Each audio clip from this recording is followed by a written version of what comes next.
Drama serial रत की आने वाली एपिसोड में आप देखेंगे कि जब ईमान को ये बात पता चलती है कि उसका अब्बू हॉस्पिटल में है तो बहुत ज़्यादा परेशान हो जाती है और भागती हुई हॉस्पिटल में अपने अब्बू से मिलने के लिए जाती है और अपने अब्बू के पाँव पर सर रख कर अपने अब्बू से माफ़ी भी मांग लेती हैं और अपने अब्बू से कह रही होती हैं कि आपने मुझे ये क्यों नहीं बताया। वो बहुत परेशान होती है, बहुत रो रही होती हैं, लेकिन उसका अब्बू से सही बात नहीं कर रहा होता क्योंकि जो कुछ भी ईमान ने किया होता है उसका अब्बू वो सब भुला नहीं पा रहा होता, इसलिए वो बहुत ज़्यादा हर्ट होता है। इसीलिए फिर ईमान भी अपने अब्बू से कहती हैं कि वो आप इलाज करवा रहे, लेकिन उसका अब्बू इलाज के लिए भी राज़ी नहीं हो रहा होता। ईमान बहुत परेशान होती है, अपने अब्बू से कहती है कि वो आप जो कहेंगी मैं वैसा ही करूँगी, लेकिन आप एक बार इलाज के लिए राज़ी हो जाएं। और दूसरी तरफ जैन के घर में भी परेशानी आ चुकी हैं।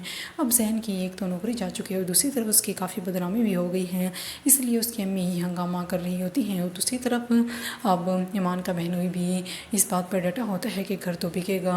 अब फिर ईमान की आपी कहती हैं कि घर क्यों बिकेगा, शादी तो टूट गई है। फिर उसका शौहर कहता है कि ईमान की टूटी है, तुम्हारी तो नहीं टूटी। अब उसका मकसद होता है कि घर बेच दिया जाए।